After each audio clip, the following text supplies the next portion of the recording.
என்னடா இன்னைக்கு வரையலாம்னு யோசிக்கும் போது சடனாக ஒரு போர்ட்ரைட் பண்ணலான்னு தோணுச்சுங்க.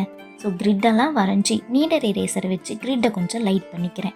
போர்ட்ரைட்கான அவுட்லைன் வரைஞ்ச பின்னாடியும் நீடர் எரேசர் வச்சு கிரிட்டை கொஞ்சம் லைட் பண்ணிக்கணும். அவுட்லைனை பார்த்ததுமே உங்களில் பல பேர் கண்டுபிடிச்சிருப்பீங்க. ஆமாங்க, 60 வயசுலேயும் 9 மாசமாக ஸ்பேஸையே அலற விட்ட நம்ம சுனிதா வில்லியம்ஸ் தாங்க. ஸ்பேஸுக்கு போகிறதுன்றது அவ்வளோ சாதாரணமான விஷயம் இல்லைங்க. இந்த வயசில் இவங்க அதை பண்ணியிருக்கிறது ரொம்பவே பெரிய விஷயம். இதிலேருந்து நம்ம ஒன்று கற்றுப்போங்க. நம்ம எந்த விஷயம் பண்ணனாலும் அதில் பேஷனேட்டடாக இருந்தோம் அப்படின்னா கண்டிப்பாக நம்மளாலேயும் அச்சீவ் பண்ண முடியும். அதுக்கு இவங்க ஒரு நல்ல எக்ஸாம்பிள். இவங்களோட தைரியம் உங்களுக்கு பிடிச்சிருந்தது அப்படின்னா மறக்காமல் லைக் பண்ணிட்டு போங்க. பாய் ஸ்மைலீஸ்.